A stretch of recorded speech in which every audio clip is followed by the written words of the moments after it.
wozala shala wozala sidla ubusha wozona.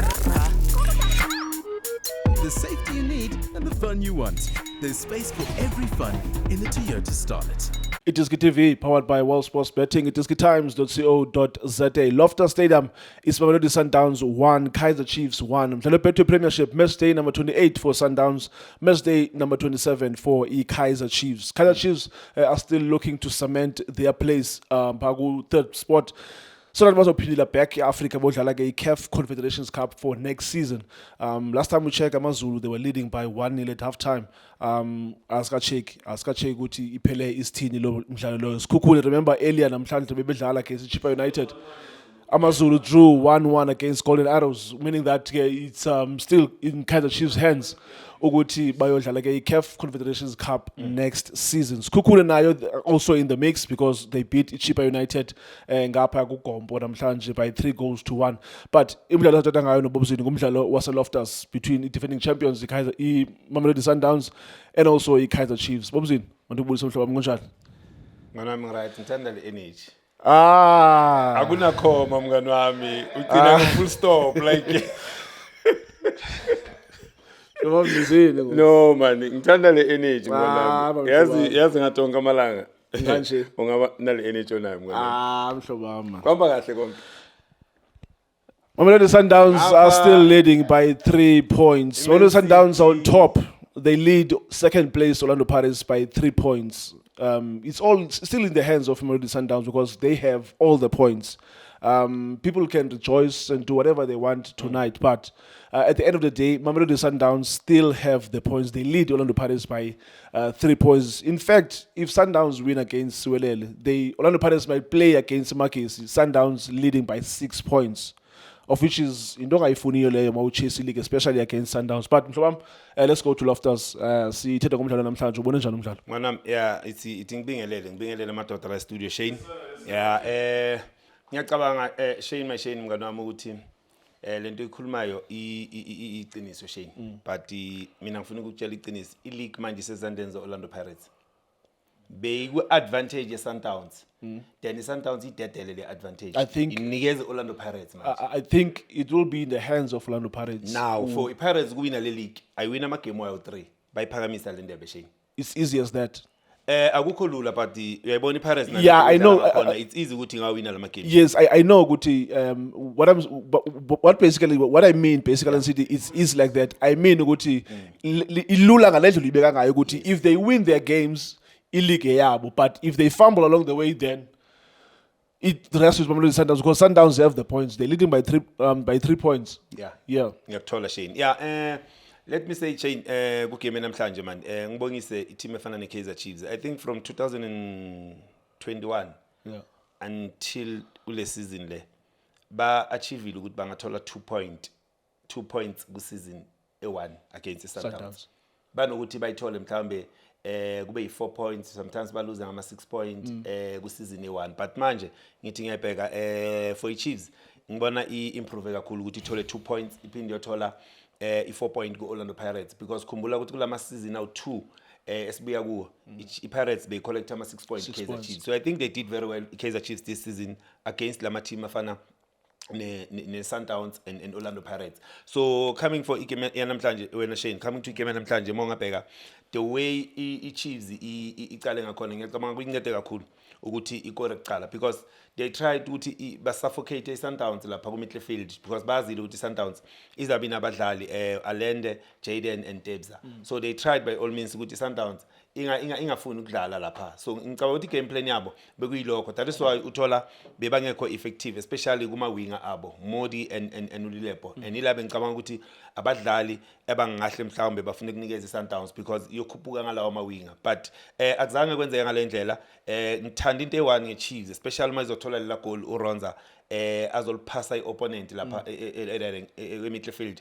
Bheka the pressing yalaba badlali bampressile uRonza and bampressa kune V shape lapha abampressa khona ukuthi angeke aliphase ngale ku penalty spot because kunomuntu wala angeke alethe la bafoster ukuthi alikhahlele so yena into elula bekuthi athathe ibhola mhlamba pass striker but you know uRonza that's how he plays sometimes i-system yakhe ubadlala ngakhona you don't just kick the ball so ngicabanga ukuthi bekathi uyaphasa lapha then bazama ukupressa that balisebenzisa right badlali beKaizer Chiefs because bakwazile ukuthi kule position abakuyo ukuze ukuthi bakhona ukucombine lawo ama-passes la khona uSilva wathatha leya chance wayisebenzisa sheni ngicabanga ukuthi iChiefs yenze kahle kakhulu lapho yabuya Sundowns kuleya game then beyidominate nge-ball position the way ngibone ngakhona because beyi-team ukuthi mangabe ibamba ibhola always ifuna ukuthi lidlale but beyenzani lapho bekubanzima for bona because nayo i-defense eKaizer Chiefs ngiyacabanga ukuthi beyenza kahle kakhulu sheni abomonyane le man of the match ayitholile ubheke ugoalkeeper weKaizer Chiefs ubheke aboba Msimango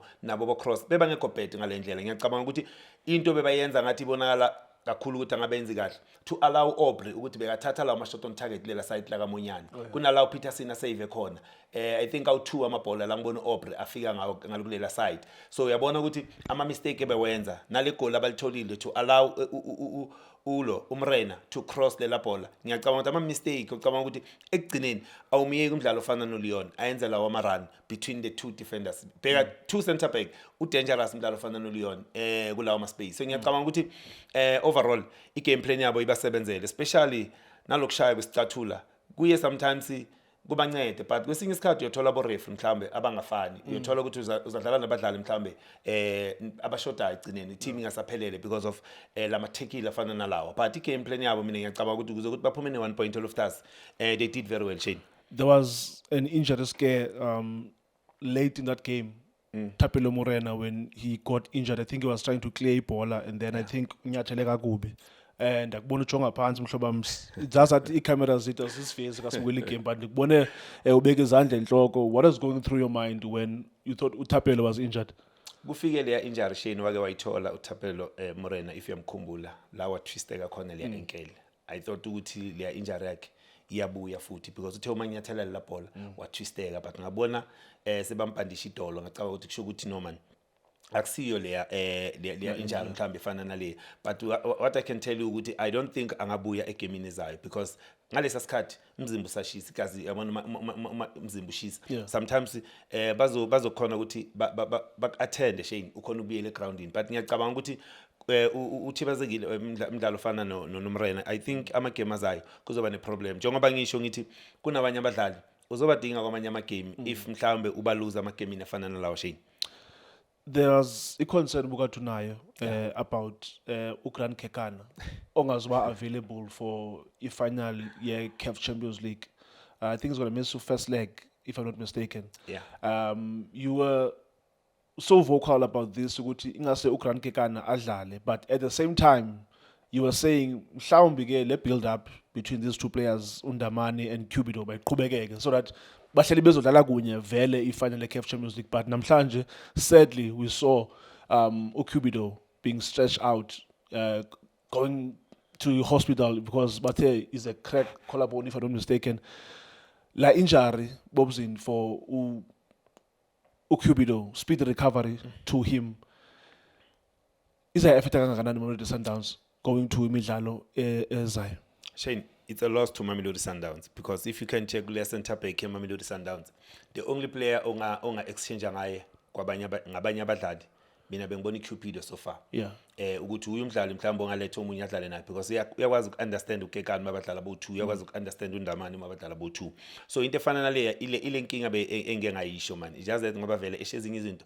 asisho ukuthi masikhuluma sifisa ukuthi izenzeke bengifisa ukuthi vele nami ngafisa ukuthi uKekani angacala then ubeke lo mdlalo ofana noCupido because kumele udlala uCAF Champions League final and ila uzomdinga khona unfortunately uyitholile injury speedy recovery kuye nomdlali uMdu ngibonile naye nje ngibona ngathi ulimele isandla the way ngibone ngakhona so speedy recovery kula majita Shane but Sundowns izoba affect kakhulu because kusala ama game kumele bawadlala u2 ku Betway awazi kuzenzakalani njengoba ngitshela ngithi if wabanjwa ifatigue uzobanjwa ama injuries if wabanjwa ama injuries uzobanjwa ama suspension so ukwazi ukuthi i team yakho kunala kumele ukuthi i change khona you understand so ngicabanga ukuthi For Coach Cardoso kumele kube nembuzo because azimela uphendule njengamanje because sekunzima manje Shane because lama game out 2 is a must win if ufuna ukudefenda le league even though ungazi ukuthi kuyenzakalani Orlando Pirates and now is CAF Champions League asazi ukuthi Cupido kungenzeka abuye okanjani but la khona mhlambe kuba nama friction kuvame ukuthi kuthatha isikhathi Shane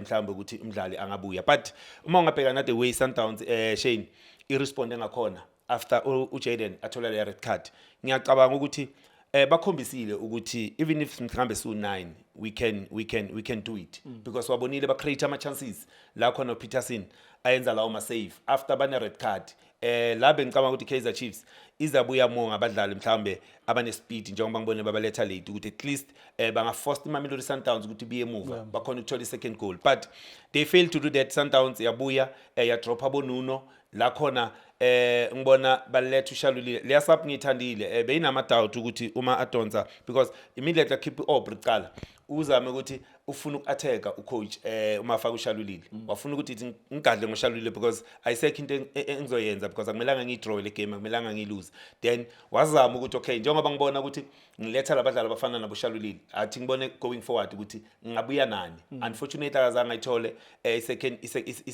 second goal Shane but ngibe nombuzo I think ungizwile mangibuza ukuthi yazi ma umdonso alende uJaden ane yellow card kungenzakalani you understand because kunezinye izinto kumele usibheke uma ngabe mhlawumbe okay ngiya understand as a coach uyibona ngendlela uyibona ngakhona but kumele ubheke igame ukuthi injani kusiphi isimo leya game Shane bengekho lula uyabona bebadlala nange physique uyabona bevele nje so why okay it's fine sekwenzekile but ngalesa sikhathi bengikhulumela lento ukuthi why ungamdonsi ke uJaden ushiya uDebza noAland at least lo yellow card because mina bese ngisabela lento ukuthi vela ngayithola second yellow card so ibhola injalo ezinye zezinto sizibona mhlawumbe masezenzekile Shane ukuthi mhlawumbe ngabe yenzeke ngalendlela but I think it's a lovely throw for lama team out to Shane disappointed kuMamelodi Sundowns but Kaizer Chiefs babona ngiyacabanga ukuthi ama results ayabavuna because neAmaZulu idrawile today.